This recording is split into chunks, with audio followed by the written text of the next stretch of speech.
Jadi kalau ada kemudian yang datang ngaku-ngaku pengikut Yesus, maka dia adalah serigala berbulu domba. Karena domba itu hanya Bani Israel. Domba itu gelar untuk Bani Israel. Di luar Bani Israel yang ngaku-ngaku kemudian domba itu ada. Sampai di sini saudara paham? Anggapi tadi kan Bang Juma mengatakan bahwa Yesus itu hanya untuk Bani Israel. Nah, sedangkan di sini di Matius 28 ayat 18 sampai 20 ini boleh saya bacakan ya. Silakan, Bang. Baik. Di sini Yesus mendekati mereka dan berkata, "Kepadaku telah diberikan segala kuasa di sorga dan di bumi. Karena itu pergilah, jadikanlah semua bangsa muridku, dan baptislah mereka dalam nama Bapa dan Anak dan Roh Kudus, dan ajarlah mereka melakukan segala sesuatu yang telah aku perintahkan kepadamu, dan ketahuilah aku menyertai kamu senantiasa sampai kepada akhir zaman." Artinya di sini, Bang Juma. ya, artinya di sini kan bahwa maaf saudara Muslim mengatakan bahwa Yesus itu hanya untuk Bani Israel.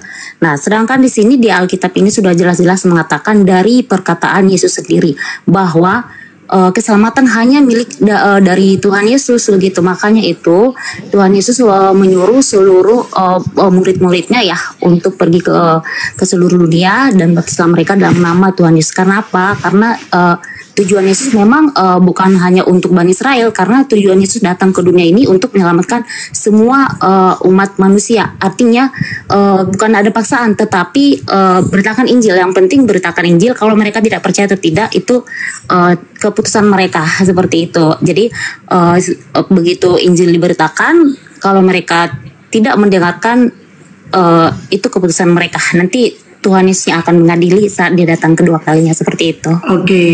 Oke, langsung ditanggapin ya sama Bang Juma ya, Kak Desi ya. Iya, boleh. Silakan Bang Juma. Baik.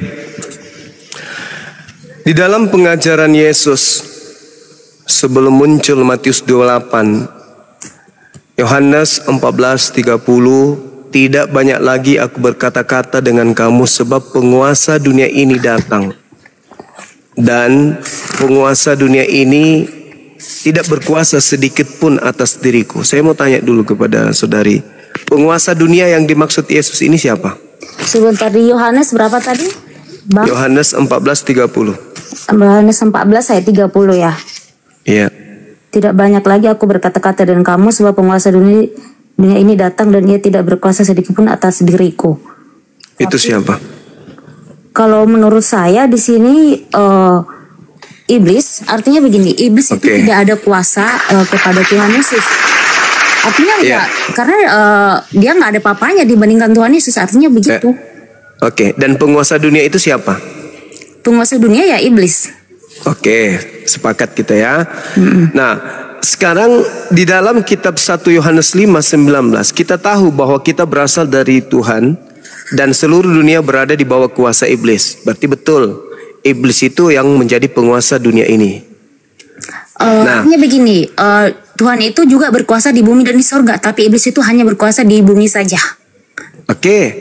Sekarang ketika Yesus berkata bahwa tidak banyak lagi aku berkata dengan kamu sebab penguasa dunia datang dan tidak berkuasa sedikit pun atas diriku.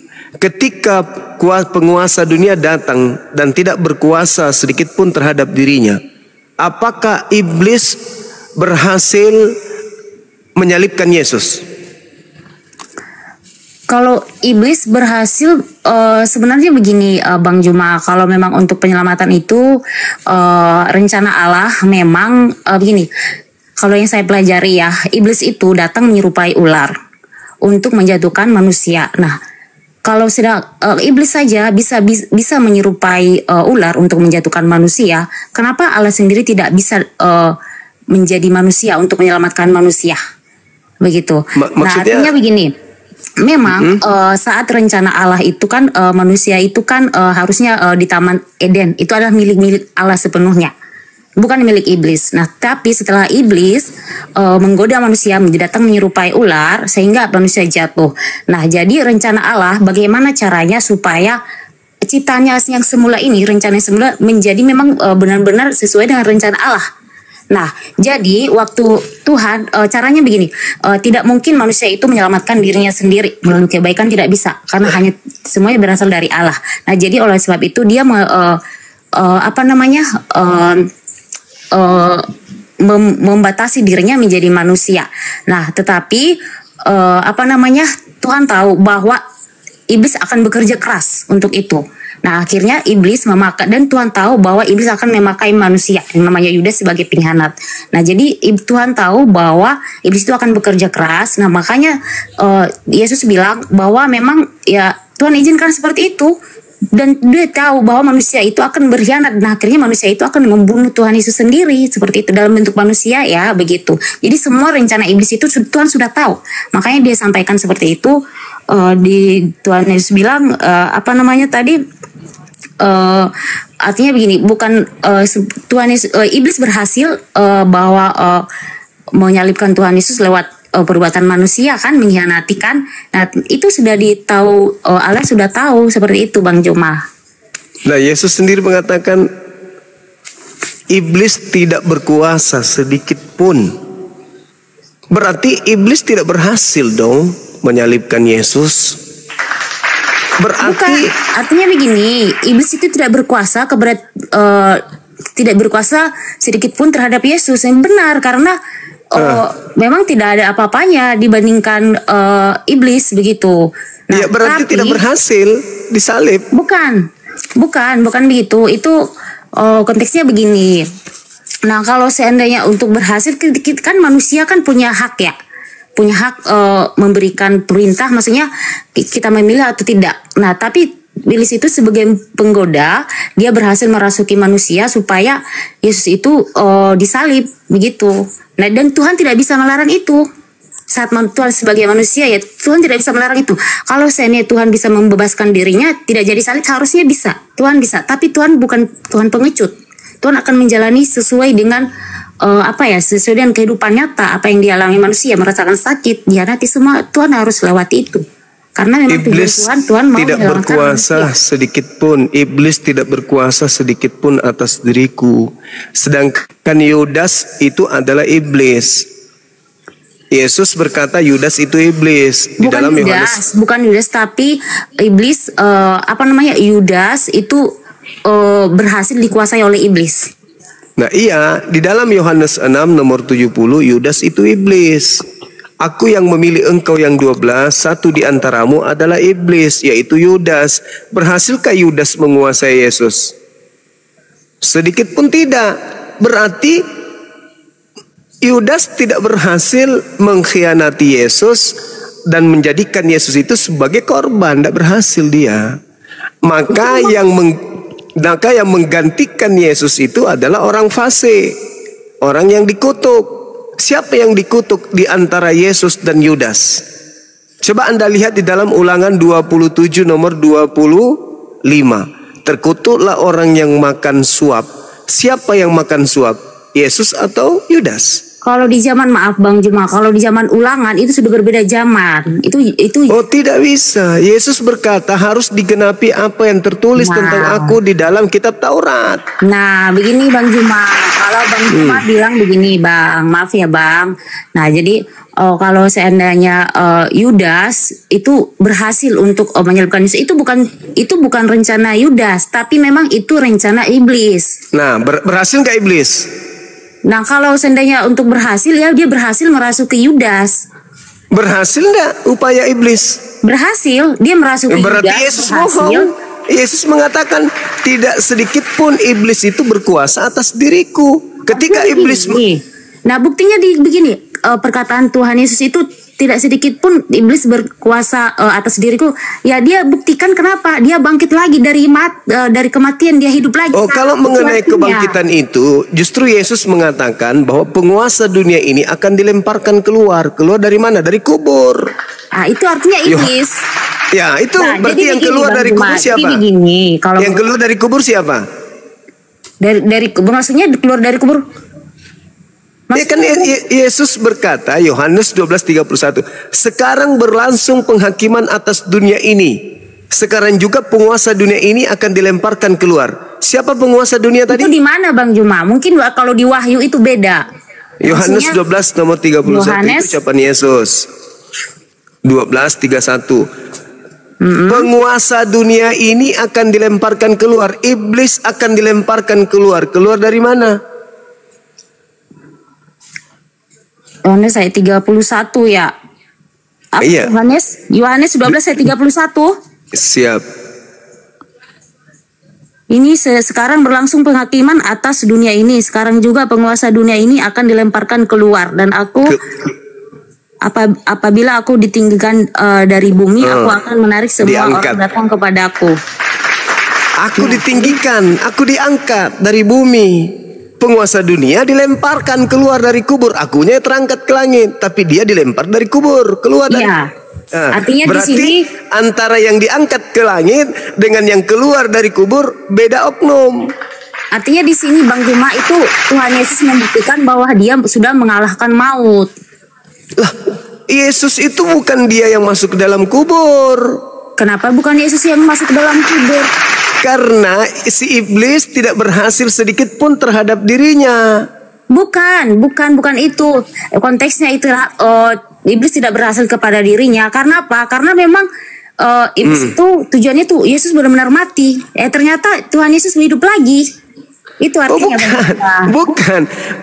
Iblis merasuki Yudas, kemudian yang menggantikan dia adalah Yudas, yang digantung adalah Yudas, yang dikubur adalah Yudas. Sabar. Yang digantung itu yang terkutuk atau bukan yang terkutuk? Kalau sebenarnya kalau untuk peraturan adat Yahudi, itu sebenarnya yang digantung itu hukuman itu diberikan kepada penjahat. Nah, tetapi Romawi, perintah Romawi itu sudah jelas-jelas mengatakan bahwa tidak ada kejahatan didapati pada Yesus. Oke, berarti bukan Yesus. Itu bukan jadi alasan bahwa itu bukan Yesus. Nah, kan dia terkutuk, yang digantung salib itu kan terkutuk kan? Tapi sebenarnya kenapa dia? Karena begini, orang-orang sudah menginginkan bahwa Yesus ini akan dihukum salib.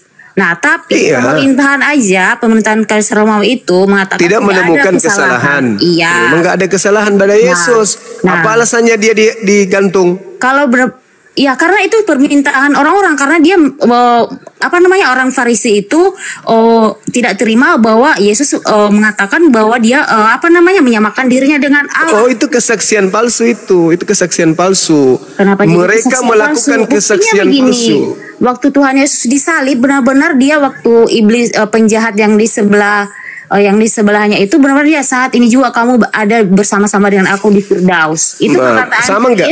Benar nggak? Benar nggak? Biasa mengatakan seperti itu. Iya, benar nggak hari itu dia ke Firdaus bersama dengan orang itu? Iya, maksudnya iya benar-benar. Jadi hilang orang itu juga, yang digantung itu hilang juga. Ya, artinya begini Bang Juma, artinya dia itu yang di sebelahnya itu penjahat itu akan menyelamatkan penjahat itu. Iblis itu yang mengajarkan itu. Iblis. Itu tidak ada perkataan iblis seperti itu. Mari kita buktikan. Boleh saya buktikan? Kalau seandainya benar-benar orang lain yang mengatakan ini, di Tuhan Yesus saja mengatakan bahwa ampunilah mereka sebab mereka tidak tahu apa yang mereka perbuat. Perkataan dari siapa itu sudah dihukum, tapi perkataannya masih mengasihi begitu. Boleh saya buktikan kalau itu bukan Yesus? Oke. Sekarang begini.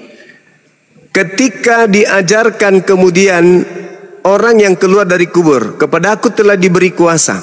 Pertanyaan saya, kapan Yesus menerima kuasa di bumi? Kapan? Di mana dia menerima kuasa itu? Tuhan Yesus tidak menerima kuasa. Tuhan Yesus itu adalah sang kuasa. Tuhan Yesus Allah sendiri. Matius 28 yang Anda bawa, Anda kan menjawab pertanyaan saya bahwa Yesus hanya untuk Bani Israel. Anda membawa Matius 28 kan? Pergilah ke seluruh bangsa, jadikan seluruh bangsa menjadi pengikutku kan? Itu bukan Yesus. Lah, kenapa? Makanya kita mau bahas itu. Itu Yesus sendiri yang benar-benar mengatakan. Sekarang kalau itu adalah Yesus, saudari. Mereka dalam namaku. Oke. Sekarang coba tunjukkan di mana lagi dong. Di mana Yesus pernah menerima kuasa? Tuhan Yesus tidak pernah menerima kuasa. Dia adalah sumber kuasa. Matius 28 nomor 18, kepadaku telah diberi kuasa. Sebentar. Matius 28 yang tadi ya? Iya, yang Anda bawa, Anda yang membawa itu, masa lupa? Sebentar Bang. Ya artinya itu kan maksudnya kuasa, maksudnya sebentar ya. Artinya memang Yesus itu adalah memang Allah sendiri. Bagaimana ceritanya, saudariku ini? Yesus anak Maria, kalau Anda baca di dalam Filipi 2 nomor 6. Nah, di sini Bang Juma, maaf, ini kan diberikan kuasa di sorga dan di bumi. Kepadaku telah diberikan segala kuasa di sorga dan di bumi. Karena itu pergilah, jadikanlah semua bangsa muridku, dan baptislah mereka dalam nama Bapa, Anak dan Roh Kudus, dan ajarlah mereka melakukan segala sesuatu yang telah aku perintahkan kepadamu, dan ketahuilah aku menyertai kamu senantiasa sampai kepada akhir zaman. Oke, sekarang pertanyaan saya, di mana perintah Yesus yang asli untuk kemudian menyembah dirinya, beribadah kepadanya, menuhankan dirinya, ibadah minggu? Di mana itu? Jadi Tuhan Yesus itu bukan membawa agama. Iya, bukan membawa agama, tapi dia mengatakan, pergilah, perintahkan mereka melakukan segala sesuatu yang kuperintahkan kepadamu, kan? Perintahnya tapi bukan itu membawa apa? Agama. Iya, oke, jangan bawa agama. Perintahnya menyembah pada hari Minggu. Tidak. Lalu siapa yang merintahkan kalian ibadah hari Minggu? Kalau hari Minggu itu kita bukan ibadah, tapi kita itu persekutuan, kesaksian. Yang ngajarin itu siapa? Yang ngajarin? 24 jam. Yang ngajarin siapa? Nah, kalau sendiri itu bukan mengajari, tapi kita bagaimana saling menguatkan dalam Tuhan, saling mengingatkan. Dari mana? Kan perintahnya, ajarlah mereka melakukan segala sesuatu yang kuperintahkan kepadamu. Nah, kalau diajar begitu, maksudnya begini, kalau Tuhan Yesus mengajarkan dengan kasih, kasihilah Tuhan Allahmu, kasih sesama manusianya, itu juga yang akan diteruskan murid-muridnya supaya diajarkan juga kalau kepada mengasihi manusia, berarti mengajarkan manusia kebenaran. Iya, memang betul. Nah, kebenaran apa yang bisa didapatkan dengan ibadah minggu? Mana perintahnya? Begini, kita tidak kalau ibadah minggu itu, Bang, itu inisiatif kita sendiri. Oh, berarti bukan kebenaran kalau begitu. Nah, inilah bukti. Itu bukan bukti bahwa yang datang di dalam Matius 28 itu bukan Yesus. Kalau Yesus memerintahkan, jelas perintah Yesus itu tidak boleh meniadakan setitik pun dari hukum Taurat. Artinya begini, Tuhan Yesus suruh mengajarkan, bukan berarti harus hari Minggu atau hari Sabtu, tidak. Tetapi tidak bisa. Yesus mengajarkan Sabat, kan? Siapa mengajarkan Sabat? Yesus. Tidak mengajarkan Sabat. Nah, jadi kalau untuk bicara Sabat itu, jadi boleh dihilangkan Sabat itu menurut Yesus? Tidak dihilangkan. Boleh. Nah, tapi dia menyempurnakan Sabat itu. Jadi hari Sabtu disempurnakan jadi Minggu gitu? Tidak. Kalau kita mau hari Sabtu tidak jadi masalah. Kalau hari Minggu juga tidak jadi masalah. Ya, yang saya tanya hari Minggu. Iya. Nah, siapa yang ngajarkan hari Minggu? Mengadakan hari Sabat, Bang. Kalau Sabat itu sebenarnya itu adalah adat istiadat orang Yahudi. Nah, tapi berarti Yesus bukan untuk kalian. Yesus hanya untuk orang Yahudi, begitu. Nah, kita di zaman Yesus, artinya kita tidak bergantung kepada adat istiadat Yahudi. Benar, Allah yang kami sembah itu Allah orang Yahudi. Tapi kita tidak bisa berpegang kembali kepada adat istiadat. Kembali kepada tema. Di mana Yesus pernah diberi kuasa? Tuhan Yesus itu Tuhan Yesus tidak ada diberi kuasa, dialah sumber kuasa. Tadi Matius 28:18 kepadaku telah diberi kuasa itu di sorga dan di bumi. Itu di mana Yesus? Sementara Yesus berkata dalam Yohanes 5:30, aku tidak dapat berbuat apa-apa dari diriku sendiri. Nah, artinya begini, Bang. Waktu Allah itu, nah kan pada hakikatnya kan Allah, artinya kalau Yesus itu kan artinya kan dia membatasi dirinya. Nah, lalu setelah keluar dari kubur, diberi kuasa. Tidak, itu sama kuasa semuanya kepadaku telah diberi kuasa loh. Kepadaku telah diberi kuasa. Iya, kepada aku telah diberi kuasa di surga. Nah, siapa yang mau memberi kuasa untuk bumi itu siapa? Ya, Bapa, tapi dia itu sendiri. Loh, tadi iblis. Bukan. Loh, kan udah bilang Yesus sendiri yang mengatakan berkuasa di surga dan di bumi, bukan iblis. Iblis itu hanya berkuasa di bumi saja. Oh, tidak ada kayak begitu. Iblis itu mau mengatakan apapun. Coba lihat di dalam Matius 4 dan Lukas 4. Iblis membawa Yesus ke gunung yang tinggi, lalu memperlihatkan segala kerajaan yang ada. Apa kata iblis? Semua ini akan kuberikan kepadamu Yesus kalau kau sujud menyembahku. Sebab aku berkuasa memberikan kepada siapapun yang aku kehendaki. Yesus terima enggak kuasa itu dari iblis? Nah, makanya tidak. Karena Nah, tidak. Lalu yang menerima kuasa yang keluar dari kubur ini siapa? Saya sudah bilang kalau yang berkuasa di bumi itu adalah iblis. Mau diberikan semegah apapun itu memang Yesus iblis menolak. Yesus bilang berkuasa di bumi dan di surga. Yesus menolak. Yesus itu hanya raja di bumi. Sesuai dengan Lukas 1:33, dia adalah raja kerajaannya di bumi ini. Lalu kemudian Yesus menolak dan tidak menerima kuasa yang diberikan iblis. Kepadamu akan aku berikan. Kalau kau menyembahku, segala kemegahan dan kemuliaan ini akan berikan kepadamu. Yesus terima enggak? Enggak. Lalu yang keluar dari kubur? Kepada aku telah diberi kuasa. Kenapa Yesus terima? Orang dia juga bisa berkuasa di bumi dan di surga. Mana dalilnya? Dia bisa Mana berkuasa. dalilnya? Dia Coba mengalahkan tunjukkan. maut. Coba tunjukkan dalilnya di mana Yesus berkuasa. Bang, kan Yesus bangkit dari kubur. Di mana? Jangan ke situ dulu. Di mana dalilnya Yesus memiliki kuasa di langit di bumi? Mana dalilnya? Lah, ya ini kan bilang Yesus berkata, aku berkuasa di bumi dan di surga. Di mana itu Yesus ini katakan? Matius 28 itu ini. bukan Yesus, kubilang. Yesus mendekati mereka dan berkata, kepadaku telah diberikan segala kuasa di surga dan di bumi. Nah, kalau Yesus diberi kuasa, Yesus tidak mungkin mengatakan aku tidak dapat berbuat apa-apa dari diriku sendiri. Iya betul, karena dia secara manusianya. Jadi semua artinya coba Anda baca Efesus 2, Efesus 2 nomor 6. Bang, ada Bapak Efesus 2 nomor 6. Anak. Nah, jadi enggak. Nah, Anda salah. Efesus 2 nomor 6, Tuhan mengosongkan diri. Betul? Kemudian tidak mempertahankan kemudian keilahiannya, betul? Kalau kosong itu kalau kosong masih ada nggak keilahian di situ? Kalau kosong. Sebentar, di Efesus mana, Bang?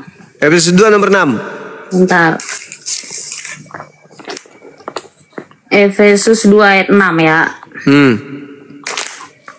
Mengosongkan diri kan? Ini semuanya adalah kasih karunia. Efesus 2 ayat 6 judulnya ya. Dan di dalam Kristus Yesus ia telah membangkitkan kita juga dan memberikan tempat bersama-sama dengan dia di surga. Itu isinya. Dibilang nomor 6 lain dibaca. Ini Efesus 2 ayat 6 Bang. Dan di dalam Kristus sorry bukan. Filipi, sorry. Filipi 2 nomor 6, sorry maaf. Filipi 2 nomor 6. Cakarut di Indonesia. Filipi 2 ayat 6. Nasihat supaya bersatu dan merendahkan diri seperti Kristus. Yang walau apa ini? Dari 5 aja ya. Hendaklah kamu dalam hidupmu bersama menaruh pikiran dan perasaan yang terdapat juga dalam Kristus Yesus, yang walaupun dalam rupa Allah tidak menganggap kesetaraan dengan Allah itu sebagai milik yang harus dipertahankan, melainkan telah mengosongkan dirinya sendiri dan mengambil rupa seorang hamba dan menjadi sama dengan manusia. Ya, mengosongkan diri. Allah mengambil rupa menjadi sama dengan manusia. Mengosongkan diri. Mengosongkan. Allah mengambil rupa menjadi sama dengan manusia. Mengosongkan diri kan? Artinya di sini kan judulnya nasihat supaya bersatu dan merendahkan diri seperti Kristus. Itu Yesus mengosongkan diri kan? Di sini tidak ada Yesus ya, maksudnya di sini ada Allah ya, Bang. Iya, setelah dia mengosongkan diri, mengambil rupa manusia, manusianya bernama siapa?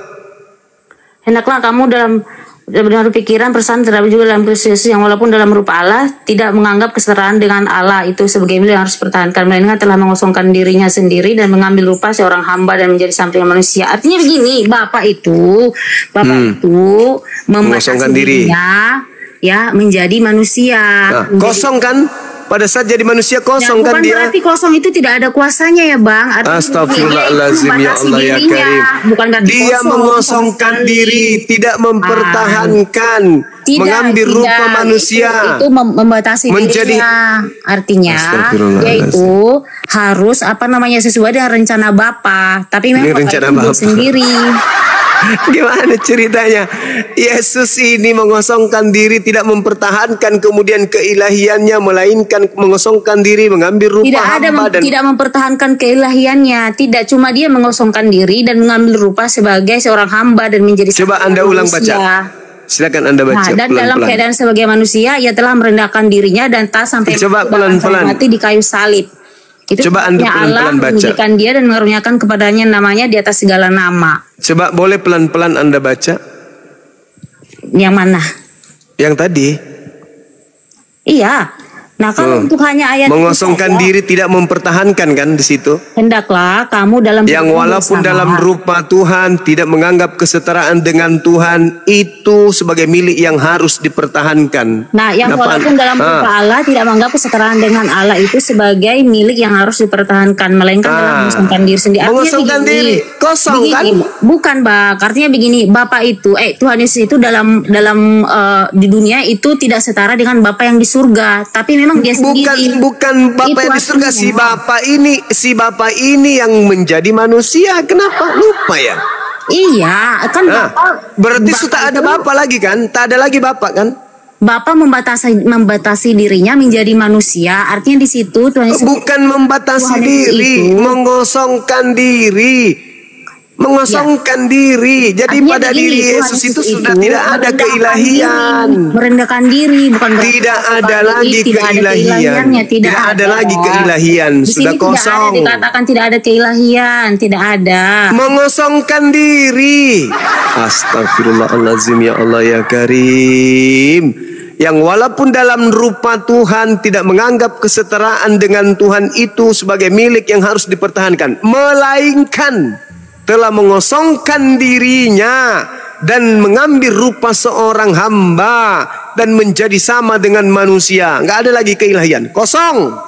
Nah, jadi begini, itulah sebabnya Allah sangat meninggikan dia dan mengaruniakan kepadanya nama di atas segala nama, supaya Siapa Tuhan lagi Yesus dia ini kan? bertukuk Dia lutut sudah segala kosong. yang ada di langit dan yang ada di bumi dan segala yang ada di Saudariku bumi. yang baik hati Dan kan si segala Bapak. lidah mengaku Yesus Kristus adalah Tuhan Yesus bagi ini. kemuliaan Allah Bapa.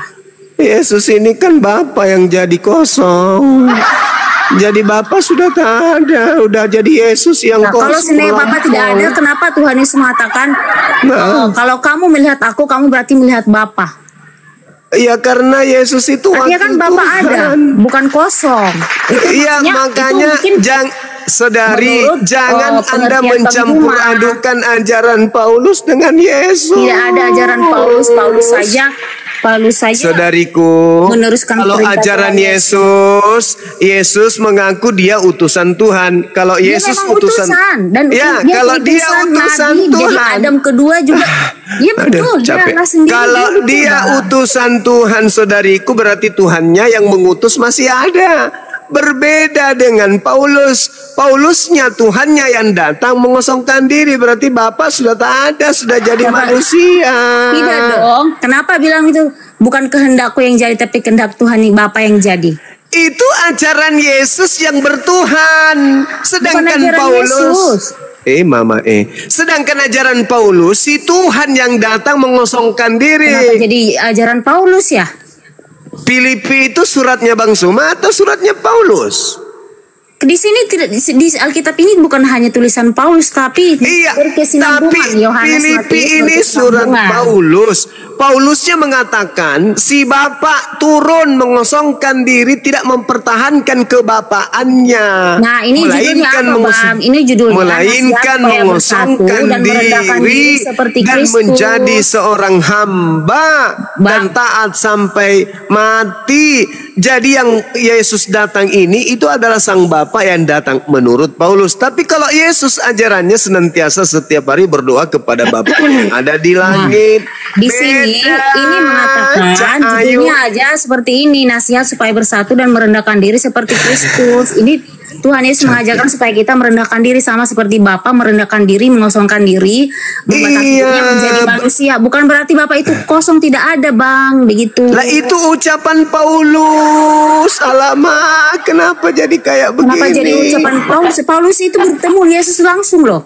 Ini Filipi, surat Paulus. Nah sekarang abang begini Bang Juma, kalau sebenarnya abang nih ya mempertahankan itu surat Paulus. Sekarang begini, kalau kitab abang menolak segala, maksudnya perkataan Alkitab ini, betul ya Bang ya? Nah sedangkan bukan menolak. ya kan tidak mempercayai.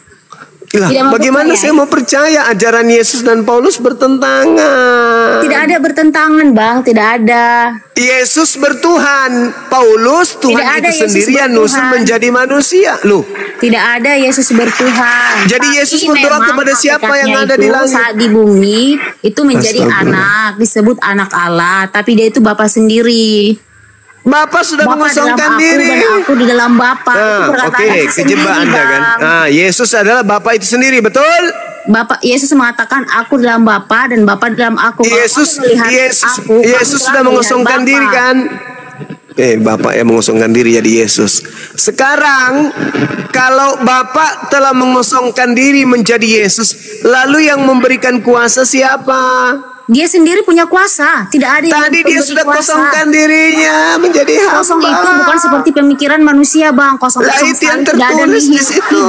Makanya Yesus berkata, tadi judulnya merendahkan tidak diri. dapat berbuat apa-apa dari diriku sendiri. Diri itu artinya dia merendahkan diri, Bang. Jadi manusia. Bukan berarti Allah itu tidak ada, Bapak itu tidak ada, begitu. Tapi di sini konteksnya judulnya merendahkan diri seperti Kristus. Bersatu dan aku tidak dapat berbuat apa-apa dari diriku sendiri. Betul. Betul. Lalu, kenapa? Karena itu adalah kehendak Bapa, semua kehendak Bapa. Nah, berarti Yesus punya kuasa enggak?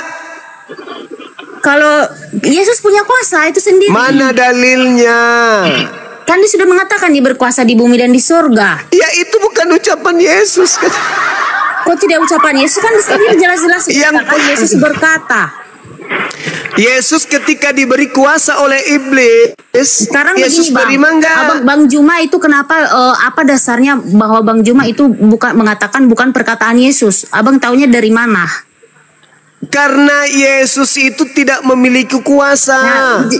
Tidak, maksud aku dari sumber mana? Bible Anda sendiri yang mengatakan. Siapa ketika Bible sendiri Yesus tidak berkuasa? Yohanes 5 nomor 30.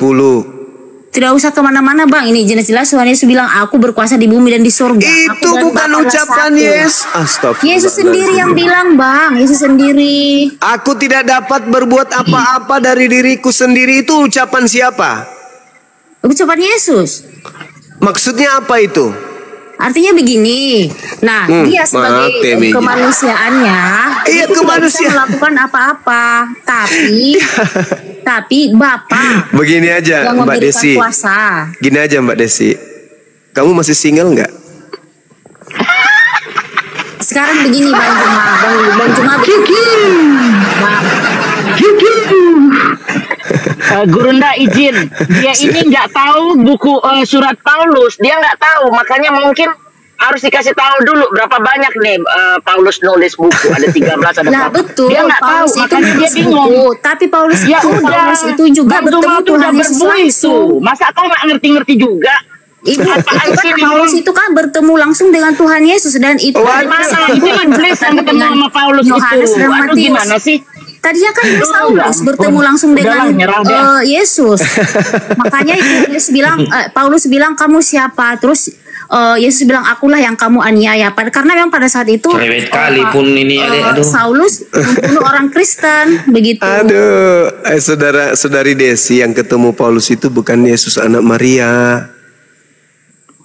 Tapi kan di sini kan dibilang Yesus itu mengatakan bahwa akulah yang kamu aniaya. Iya, tapi itu bukan manusia yang datang kepada Paulus itu bukan manusia. Ya, tapi memang itu Tuhan Yesus sendiri. Tuhan Yesus yang akan datang kedua kalinya. Tapi Filipi mengatakan dia menjadi manusia. Nah, tapi kan Tuhan Yesus sudah naik ke surga, Bang. Tapi yang datang kepada Paulus bukan manusia. Nah, begini, kalau Tuhan Yesus itu pun nanti kalau seandainya kita bisa juga bertemu sama Tuhan Yesus lewat mimpi atau lewat cahaya. Itu kan pada saat ketemu sama Tuhan Yesus kan dia melihat cahaya sampai dia matanya buta. Nah, jadi suaranya mengatakan bahwa akulah apa yang kamu aniaya seperti itu. Jadi saat itu Saulus menganiaya orang-orang Kristen pengikut Tuhan Yesus.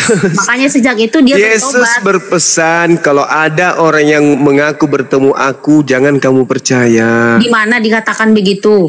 Matius 24 nomor 23 sampai nomor 26. Matius 24 Nomor 23 sampai 26. 23 sampai 26. Iya, Pak. Baca yang kencang ya, saya pengen denger juga tuh. Ini Yesus mengecam ahli-ahli Taurat dan orang-orang Farisi. Matius 23 ayat 26 ya. 24 nomor 23 sampai 26. Matius 24 atau 23? 24 24. dari data nomor 23 sampai 26. 24 ayat 23 sampai 26 ya. Iya. Masih single kah? Pada waktu itu ini siksaan yang berat dan Mesias palsu. Pada waktu Ditanya single kok siksaan.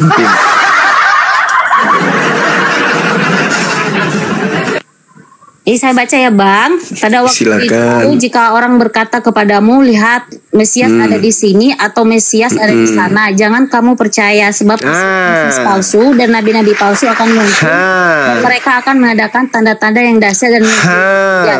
Sehingga sekiranya mungkin mereka menyesatkan orang-orang pilihan juga. Camkanlah aku akan mengatakan terlebih dahulu kepadamu. Jadi kalau orang berkata kepadamu, lihat di padang gurun, jangan kamu pergi ke situ. Nah ini kan artinya kan pada ini saat akhir zaman Bang, khotbah tentang akhir zaman. Bukan akhir zaman itu.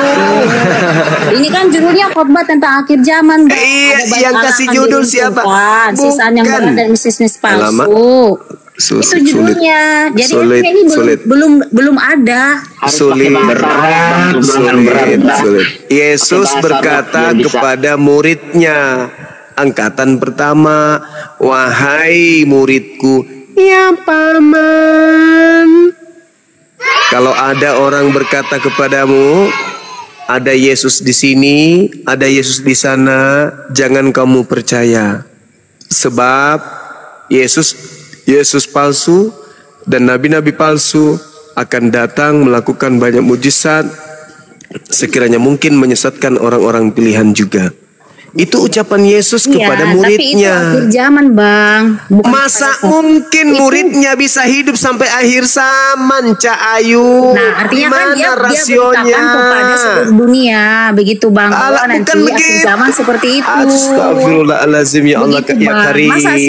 Masa sih dia masih ada di situ? Murid Yesus itu mana bisa sampai akhir zaman hidup? Ya artinya kan dia terus Zaman firmannya, makanya ada itu. ditulis di Alkitab supaya memang manusia zaman sekarang mengetahui bahwa nanti ada Mesias palsu, Aduh, mujizat palsu, parah ini begitu. orang nih, parah. Masih bujang gak sih lo? Saya masih single, kenapa Bang? Oh, alhamdulillah, pantasan encer. Makanya Bang supaya Iya. cepat dapat jodohnya.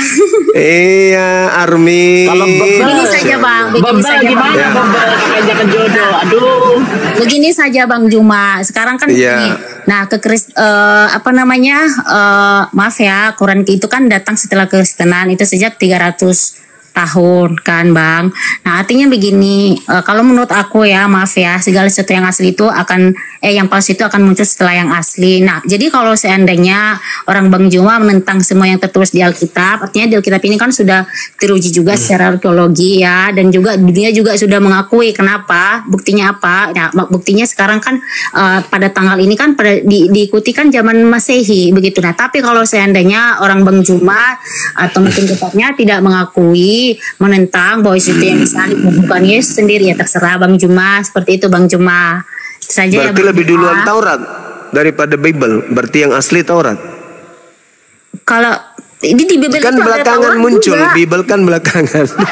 Bible itu Bang ada Taurat juga, perjanjian lama dan perjanjian Iya, baru, bukan Taurat. artinya bukan yang datang Quran, kepada bukan Nabi Musa perjanjian itu baru yang saja. asli, yang datang ke gereja itu yang palsu berarti. Karena kalian punya aslinya bahasa Yunani. Kalau soal Musa bahasa, punya Bang, bahasa kalau soal Ibrani. bahasa, kalau soal bahasa ya Itu maksudnya berbagai bahasa pun bisa. Artinya begini saja kan, jarak antara Kristen sama Muslim itu kan 300 tahun. Muslim ada setelah kekristenan. Nah, tapi kalau setelah begitu 300 tahun Muslim datang setelah kekristenan terus mengacak-ngacak Alkitab, mengatakan itu bukan Yesus. Iya, mengatakan ini bukan Yesus yang disalib tapi Yudas. Ada dibilang ada Mesias palsu, bahwa mengatakan Yesus itu adalah palsu, terserah begitu. Bibel yang ngomong itu tadi, Cahayu. Tidak, yang itu ngomong. Lihat konteksnya Bang lah, seperti yang tadi itu khotbah tentang kalau mau berbicara konteks, diajarkan bahwa nanti ada tanda-tanda zaman seperti ini. Nah, tapi Bang Juma coba kalau mau berbicara konteks di saat itu begitu, padahal di sini kan khotbahnya tanda-tanda akhir kayak mesin ketik. Begitu Bang. Sudah ya Bang ya, aku mau tidur Bang. Terima kasih. Ya tidur. Iya, silakan. Aduh. Cepat kali mulutnya ngomong. Berat kawan. Gurunda salahnya nggak pakai bahasa roh. Jadi kampung dia, pakai bahasa roh kampung dia. Beberapa itu ya. Ampun deh. Kalau mau bahas konteks di Matius 23, konteksnya itu di ayat 3. Itu konteksnya. Artinya Yesus berpesan kepada muridnya yang asli bahwa akan datang kepada mereka penyesat. Bukan datang kepada Kristen, bukan datang kepada akhir zaman. Datang kepada muridnya. Guru, apa tanda kedatanganmu? Yesus menjawab, apabila ada orang berkata kepadamu, ada di sini, ada di sana Yesus, jangan kau percaya. Artinya yang datang kepada murid itu bukan Yesus. Yang datang kepadamu mengaku-ngaku Kristus, jangan kau percaya, dia akan menyesatkan banyak orang. Nah, muridnya pegang amanah itu, makanya mereka tidak menjadi Kristen. Putus asa Paulus, makanya dia mengatakan, aku diutus kepada orang-orang yang tidak bersunat, aku diutus kepada orang-orang non-Yahudi. Karena dia datang ke murid Yesus sudah dikasih pengajaran. Oh, kami nggak percaya. Kamu ketemu siapa? Kristus. Di mana? Di padang gurun. Sorry lah, kami nggak percaya. Itu ucapan Yesus kepada muridnya. Jadi apabila ada orang berkata bertemu dengan Yesus di padang gurun, bertemu Yesus di dalam bilik, jangan kau percaya. Baru Yesus berikan tanda-tanda kedatangannya. Apa itu? Kalau aku yang datang, maka matahari menjadi gelap, bulan tak bercahaya, bintang berjatuhan, kuasa langit berguncang. Aku akan nampak di tengah langit. Manusia seluruh dunia akan meratap. Seluruh dunia akan melihat aku. Itu tanda kedatanganku. Dan kalau itu sampai terjadi, maka dunia akan kiamat. Tapi kalau ada yang mengaku aku, tapi tanda-tanda itu tidak ada, jangan kamu percaya. Dia adalah Kristus palsu. Dia akan menyesatkan banyak orang. Banyak orang yang disesatkan Kristus palsu ini siapa? Tanya aja sendiri, siapa pengikut Kristus? Demikian. Oke, kita sapa dulu ya. Mbak Tania, selamat malam. Agama apa Mbak? Selamat malam. Agama Kristus. Agama masih bujang. Momen. Suara saya terdengar? Terdengar tidak jelas. Oh ya. Terdengar jelas. Mbak Tania masih single? Maaf, itu ranah pribadi. Oh, ranah pribadi. GR aja dia. Oke. Ampun deh. Oke, Mbak Tania mau menanggapi pernyataan dari Bang Juma? Iya, cuman saya hanya ingin menjelaskan saja, tidak mau berdebat konteks kemana-mana, hanya ingin menjelaskan yang soal Tuhan Yesus hanya menebus hanya khusus untuk orang Israel, untuk orang Israel. Nah, ini dalam ayat tadi, dalam ayat 28. Karena itu pergilah, jadikanlah semua bangsa muridku, dan baptislah mereka dalam nama Bapa dan Anak dan Roh Kudus.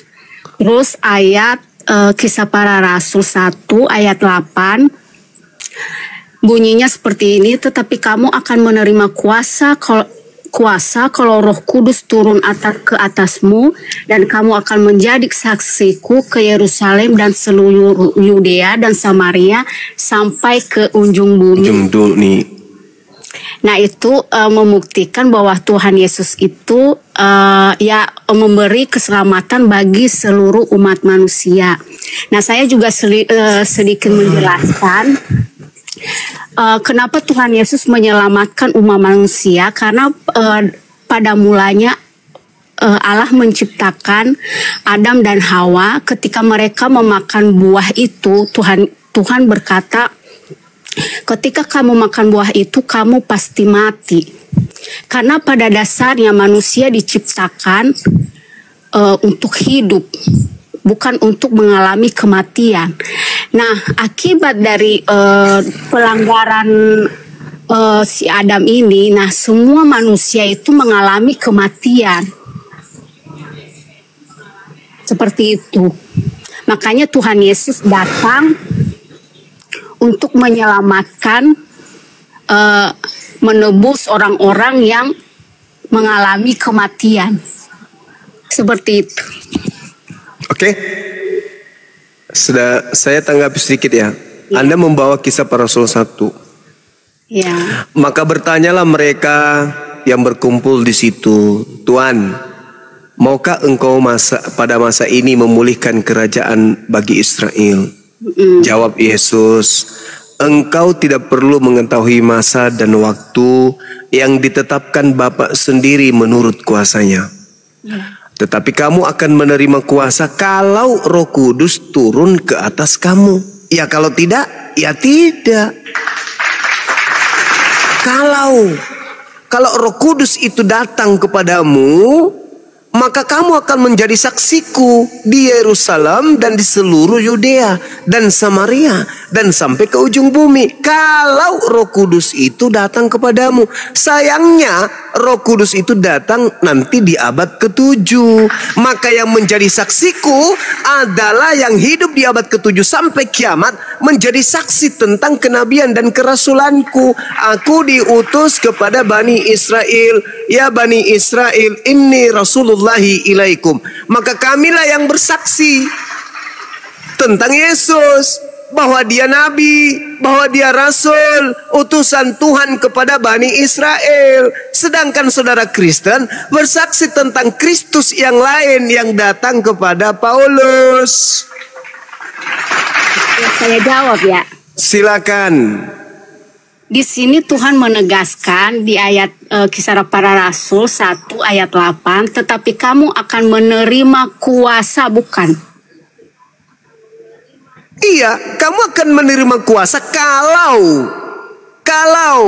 Roh Kudus turun ke atas kamu. Tapi kalau Roh Kudus tidak datang, kamu nggak kuasa. Yang berkuasa adalah mereka yang akan datang Roh Kudus, Ruach HaKodes kepadanya. Dialah yang akan menjadi saksiku ke Yerusalem, di seluruh Yudea, Samaria, sampai ke ujung bumi. Kalau Roh Kudus itu datang. Oke Bang Juma, itu yang saya mau sampaikan. Saya juga nggak mau terlalu banyak debat kusir, tapi saya bukan debat kusir. Ya, tapi saya hanya menjelaskan yang tadi masalah Tuhan Yesus itu menebus hanya untuk Israel, tapi ini Tuhan Yesus datang untuk menebus seluruh umat manusia. Jadi itu aja yang saya jelaskan dan saya memberikan datanya, itu aja. Tapi saya nggak mau debat. Iya. Terus Yesus ini menebus dosa apa? Nah, ini tadi yang Adam tadi itu melakukan pelanggaran di Taman Eden. Bukankah Adam itu diberkati? Adam dan keturunannya diberkati, Bu. Kejadian 5 nomor 2. Ya, kenapa jadi menebus dosa Adam? Adam diberkati loh. Yang dikutuk di situ adalah iblis. Kalau Yesus datang melepaskan kutuk, berarti Yesus mati melepaskan kutuk. Yesus mati melepaskan kutuk iblis. Kemudian menghasut kalian. Kristus Ya, itu adalah pandangan Bang Zuma, tapi ini adalah pandangan saya. Iya, kalau begitu tolong tunjukkan di mana Adam mewariskan dosa sampai Kristus harus menebus dosa itu. Sebentar ya. Ya, silakan. Roma 5:12. Jangan bawa surat Paulus, Bu.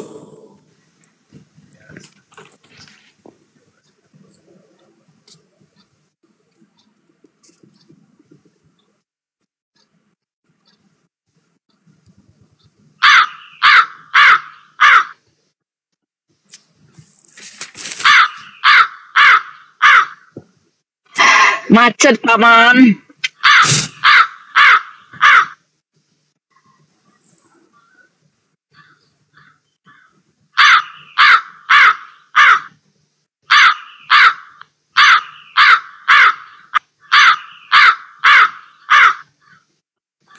Kejadian pasal 3.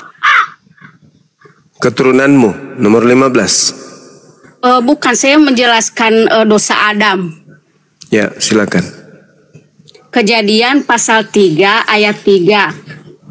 Tetapi tentang buah dari pohon yang ada di tengah-tengah taman, Allah berfirman, jangan makan atau sentuh, nanti kamu mati. Itu adalah konsekuen kalau memakan buah yang dilarang Tuhan, yaitu mati. Jadi maksudnya Ibu, kalau Adam gak makan buah, maka Adam hidup kekal di Eden. Iya, Tuhan Loh, menciptakan. gak bisa. Yes, Adam itu dicipta untuk Eden atau untuk bumi? Ya kan Tuhan menciptakan manusia kan di Taman Eden. Iya. Dan tujuannya diciptakan untuk mengisi Eden atau mengisi bumi? Bumi. Ya bumi. Ya tak ada hubungannya. Kejadian 3 yang Ibu bawa itu tak ada hubungannya. Jangan kamu makan, jangan kamu mendekati atau meraba atau makan buah dari pohon itu, nanti kamu mati. Tetapi ular itu berkata kepada perempuan, sekali-kali kamu tidak akan mati. Ini pencobaan ujian kepada Adam. Iya. Maka yang dikutuk di sana siapa, Ibu? Adam. Di mana dalilnya Adam dikutuk? Enggak dikutuk. Ya, iya. Ketika dia memakan buah terlarang itu, dia jadi mengalami kematian. Dia yang mengundang kematian itu atas dosa itu, yang melibatkan dirinya di dunia kegelapan, yaitu kematian. Alamak. Jadi Yesus kemudian menebus itu. Ya. Berarti kalau sudah ditebus berarti tidak lagi mengalami kematian. Ya, mengalami kematian, tapi setelah itu kan kita diberi keselamatan. Masalah generasi. Katanya karena menebus kematian.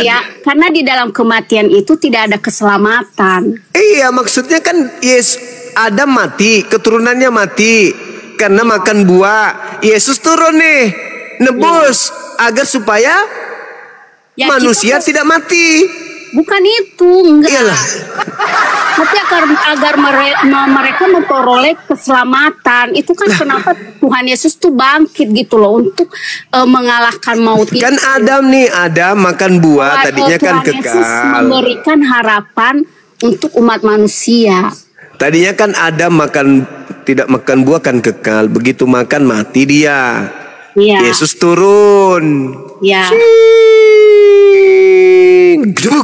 Turun dia. Nah, setelah dia turun, dia menebus. Ya. Apa yang ditebus? Kematian, melawan kematian, mengalahkan maut. Artinya, kalau itu benar, itu bukan dongeng. Manusia yang percaya kepada Yesus tidak akan mengalami kematian. Yang mati di atas salib, percaya kepada Dia mati di atas salib. Faktanya, COVID kemarin lebih banyak Kristen mati daripada orang Islam, Bu. Gimana dong? Ya, intinya ya Bang Juma, semua orang itu mati, bahkan Tuhan Yesus pun mati, tapi dia mati pada hari ketiga. tubuhnya mati. Lalu tujuannya dia mati kita kan? sebagai manusia itu punya harapan. Kita nggak mati dan mati dalam keadaan berdosa dan tidak ada yang selamat gitu loh. Tapi Tuhan Yesus memberikan keselamatan bagi semua orang. Ketika mereka mati, mereka mendapatkan kekekalan dan keselamatan. Tuhan Yesus lah yang membawa mereka gitu. Jadi tujuannya tadi nebus dosa itu apa? Katanya dia mau mengalahkan maut supaya tidak lagi orang kena kutuk. Lah, kenapa masih Kristen masih bermatian, Bu? Ya iya, memang secara kita manusia itu memang mati karena memang Loh, kan jadi- pada dasarnya kan ketika Adam memakan buah itu dia mati. Nah, Dan kan kita sudah juga ditebus. mati. Ya iya udah ditebus, tapi Berarti nggak mati lagi dong. ya ketika kita udah mati itu kan roh kita itu kan dibawa dan kita tuh Ya astagfirullahaladzim ya Allah ya kan. Yesus sebelum datang juga cuma begitu juga orang, Bu. ya seperti itulah penjelasan saya. Itu Oh yang iya, saya ya, pahami. Bapak. Ibu masih bujang.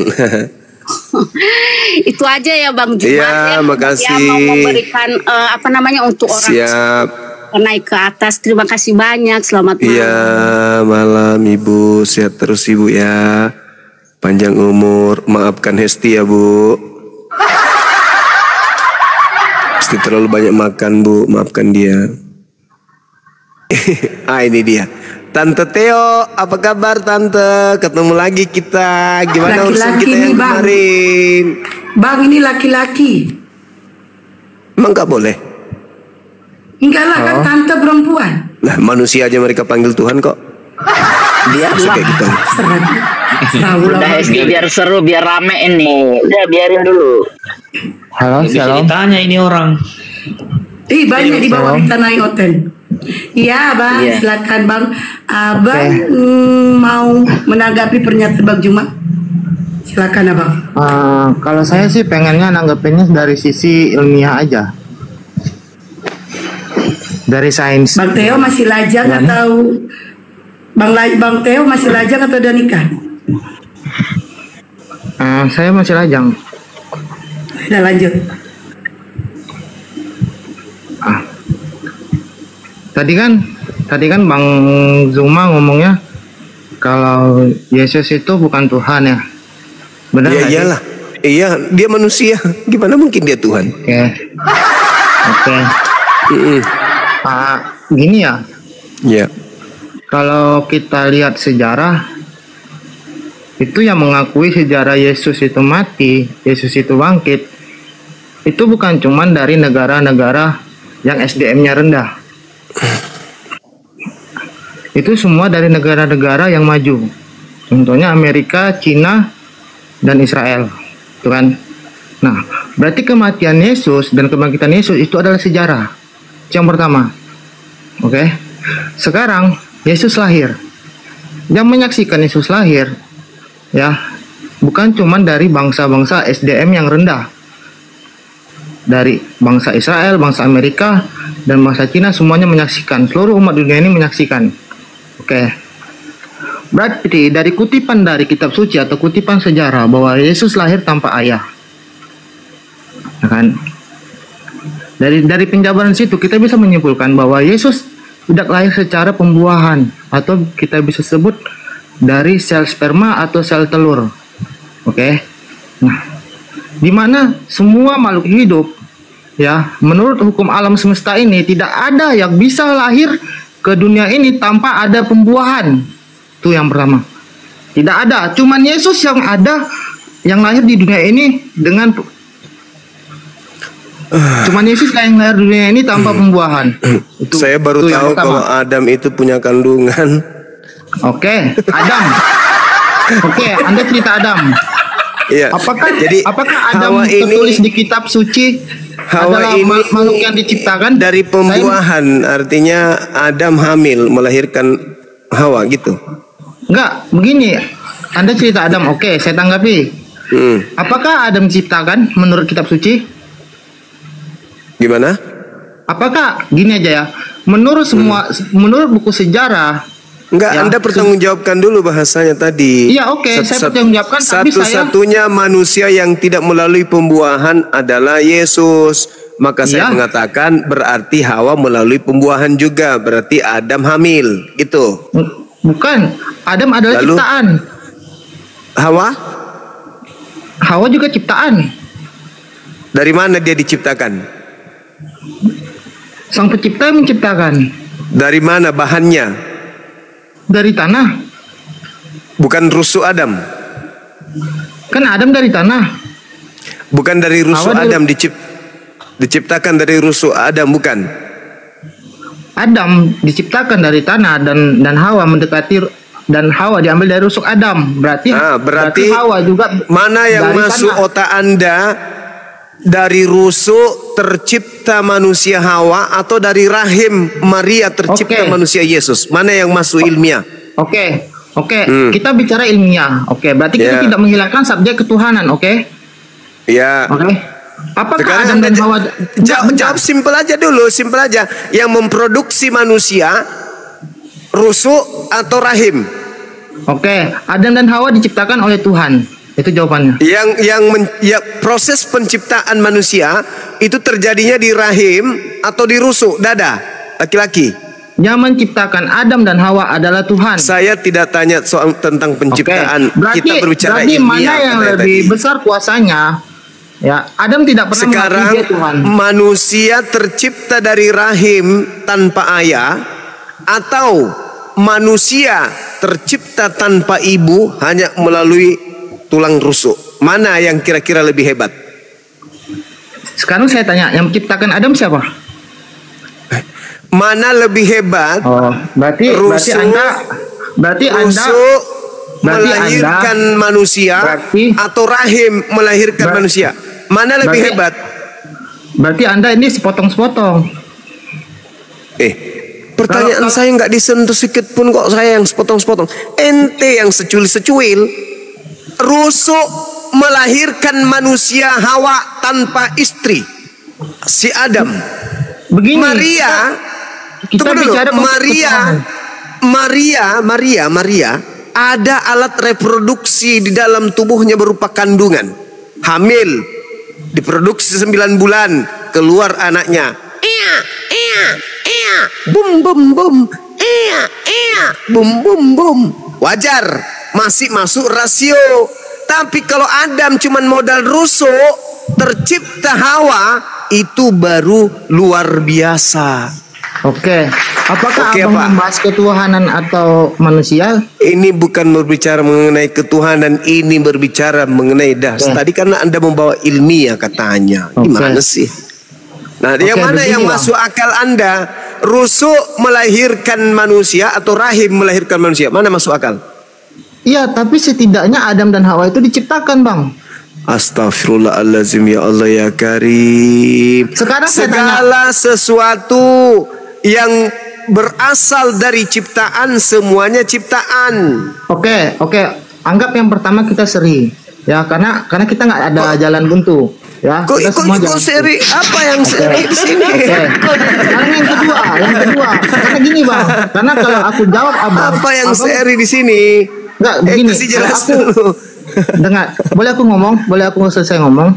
Iya, silakan. Tante Ya. Teo, silakan. Oke, kalau misalnya Abang ya, misalnya punya pendapat, ya terus aku berpendapat, berarti kita punya dua pendapat, Iya. benar kan?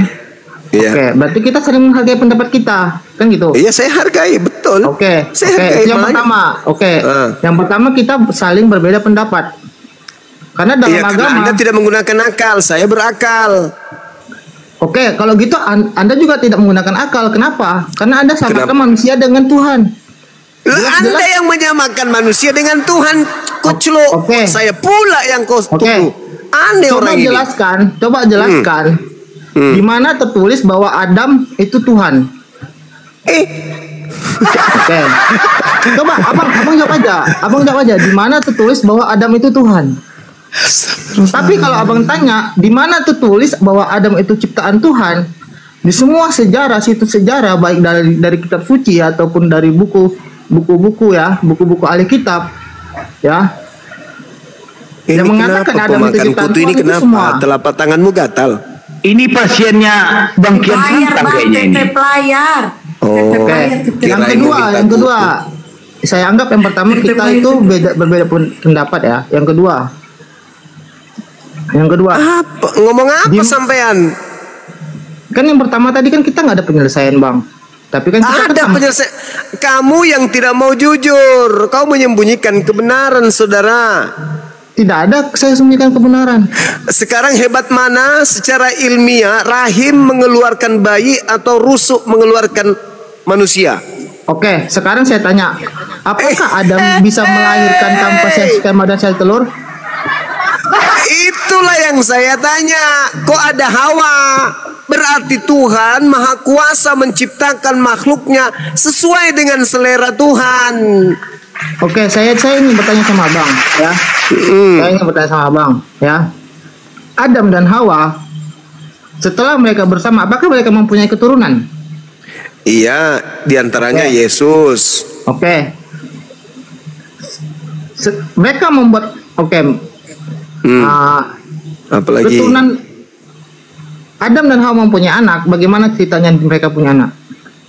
ya, karena mereka meniduri Anda, makanya mereka punya anak. Bukan, karena mereka melakukan hubungan dewasa.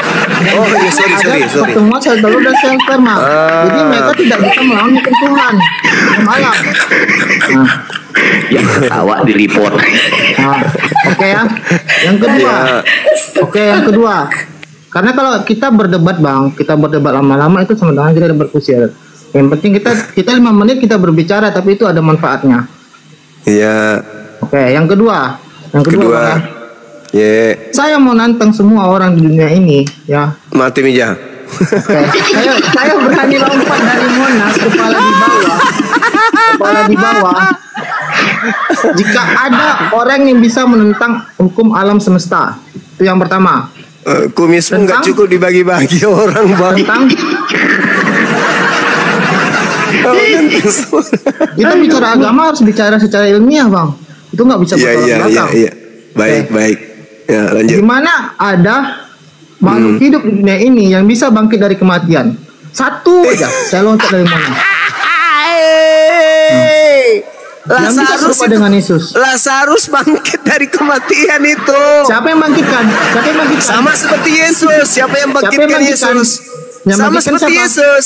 Yang bangkitkan Yesus. Nah, Yang bangkitkan Yesus pun Yesus. dibangkitkan. Yesus juga Oke. dibangkitkan. Apakah Lazarus mati kembali setelah dibangkitkan? Jelas nggak mungkin hidup. Oke. Berarti Lazarus setelah bangkit dia mati kembali, oke? Iya. Setuju. Betul. Oke. Yesus mati. Ya. Setuju?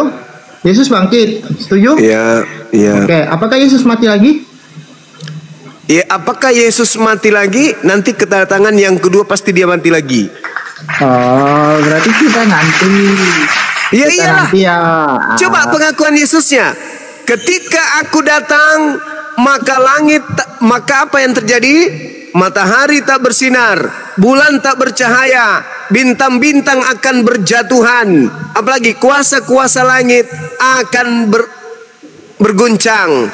Kita nggak usah Apakah ada bicara orang yang dogma, bisa Bang. hidup? Kita nggak Apakah usah ada bicara orang? dogma. Karena Apakah ada orang bisa hidup ketika bintang berjatuhan dari langit? Gak ada. Kita nggak- Yesus kita nggak usah- lari. kita Entah nggak usah larinya bicara mau dogma, kemana Bang. Yesus. Mati dia. kita nggak usah bicara dogma, kita bicara matematika aja, masalah Itu ilmiah. bukan dogma, itu dalil kitabmu. Yaudah, abang jelasin siapa manusia yang sama kayak Yesus? Manusia yang sama seperti Yesus.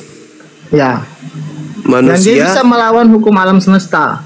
Dia mati terus dia bangkit. Melkisedek. Dia mati lagi nggak? Melkisedek nggak mati-mati dia malah. Yesus mati, Melkisedek nggak mati. Enggak, dia mati. Semua makhluk hidup. Mana dalilnya Melkisedek mati di mana? Enggak, setahu saya semua makhluk hidup itu. Iya, di mana Melkisedek? Semua makhluk hidup tidak ada yang tidak mati, Bang. Melkisedek tidak mati, tidak berawal, tidak berakhir. Itulah Itu cerita hebatnya siapa? Melkisedek. Itu Di cerita dalam siapa? kitab. Kitab mana? Di Ibrani 7 nomor 3 coba. Tapi itu dijelaskan nggak dari sejarah?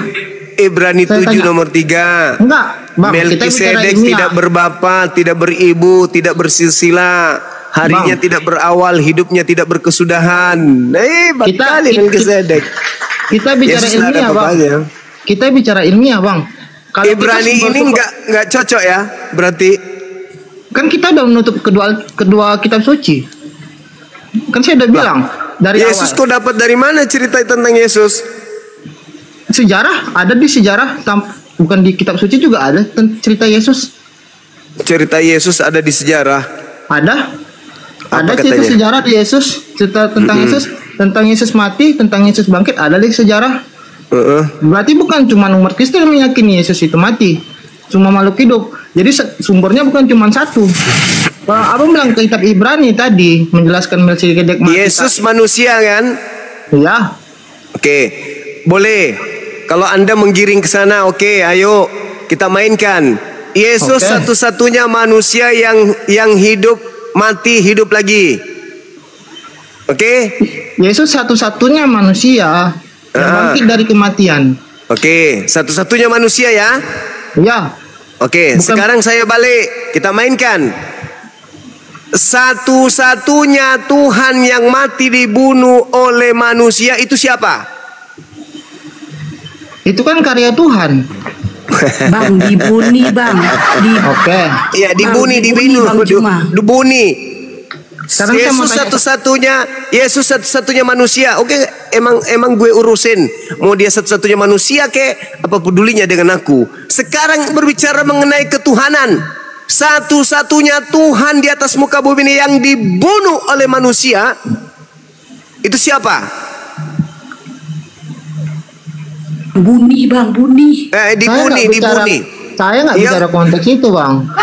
Gimana cerita? Lalu apa untungnya kau mengatakan dia satu-satunya manusia? Silakan aja dia manusia kok. Emang apa pedulinya? Sekarang Apa pedulinya gini, Bang. dengan saya? Kita bicara Dia tidak kematian. bisa merubah kemudian hujan dari langit ke bumi ke langit. Nggak bisa dia karena dia manusia. Oke. Sekarang Oke, gini. dalam konteks yang kita butuhkan itu Tuhan. Satu-satunya Tuhan yang mati terkutuk hanya Yesus. Oke, satu-satunya Tuhan yang mati dan bangkit lagi ya Yesus. Itu Tidak jawabannya. ada memang Tuhan mati, hanya Tuhanmu yang mati. Tuhan itu maha mematikan, maha menghidupkan. Sekarang saya tanya. Sedangkan Tuhanmu Sekarang saya maha tanya. dihidupkan, dimatikan. Sekarang saya tanya. Enggak Sekarang saya tanya. cocok. Sekarang saya tanya, Eh, abang merasa pintar nggak? saya insya Allah saya pintar. Dibandingkan Terus, Kristen sedunia, saya jauh lebih pintar dari mereka. Terus sekarang saya nanya, apa penemuan abang yang berguna buat dunia? Saya menemukan keadaan 2 miliar lebih manusia terjebak di dalam lingkaran iblis menyembah itu kepada bukan Kristus. teknologi, Bang. Itu klaim, itu dogma namanya, Bang. Itu fakta loh. Kalau kita bicara Yesus ya, orang yang menemukan teknologi atau yang sebelumnya kita lihat, yang kita gunakan sekarang, itu Iya. murid Yesus semua rata-rata. Oke, baik. Oke, anggaplah semua muridnya Yesus ambek muami. Sekarang tolong tunjukkan penemu-penemu tersebut adalah anak-anak Yesus menemukan satu ilmu atau kaidah yang dibutuhkan oleh kemaslahatan hidup manusia yang berasal dari Bible. Satu aja. Enggak, sekarang kita berpikir bukan begitu, Bang. Kita bukan berpikir begitu, Bang. Kita bukan berpikir kayak gitu. Kecuali vacuum cleaner. Apa itu? Enggak, Ular makan debu. Enggak, kita nggak berpikir begitu, Bang. Sekarang kita gini loh. Iya. Kalau kita Jadi apa, Dan? mensandingkan kepintaran abang dan kepintaran orang-orang Amerika. Ya sudah, atau Anda orang-orang tunjukkan Yahudi, aja dulu. Abang jelas jauh beda. Iya, tolong tunjukkan kepada saya. Enggak. Anak-anak Yesus dalam menemukan satu temuan itu berdasarkan Bible. Ada enggak? Kan Tuhan Yesus menjelaskan, Apa itu? barang siapa mengasihi aku mengasihi dia. Lah, berarti aku ada berkat di situ. Hei, ini berbicara mengenai temuan kok mengasihi dia, gimana sih orang ini? Iya, kan dikasih berarti Apa diberikan temuan? ilmu. Apa temuan yang ada di Kristen yang berasal dari Bible? Satu. Intinya bang, Mesin kondom, bukan? Enggak, intinya bang. Goldie apa itu? Alat Intinya, apa itu? Bang. Dildo. Bang.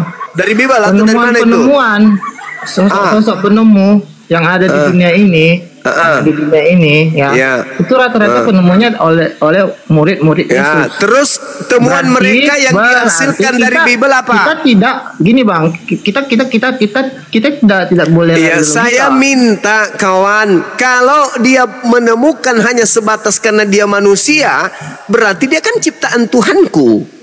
Bukan ciptaan Yesus. Yesus tidak bisa menciptakan, dia juga ciptaan. Berarti Tuhan yang menciptakan. Kalau dari aspek kemanusiaan. Sekarang dari aspek Biblenya, temuan dari Bible yang kita dapat rasakan hari ini itu apa? Jepit rambut. Apa bang? Garpu melayang. Kan Tuhan Yesus sudah memberikan kasih, berarti dia memberikan ilmu, Saya minta dari Bible yang menjadi temuan sekarang apa? Vacuum cleaner, ular makan debu. Bang, sekarang kita Langit usah bicara kayak gitu karena aku kan memang benar ya, Aku kan di sini kan bertanya, sama aku mengungkapkan pernyataan. Oh, tiang langit. Aku mengungkapkan pernyataan bahwasanya ada satu makhluk hidup di dunia ini yang makan roti pakai jelai tai kering gitu.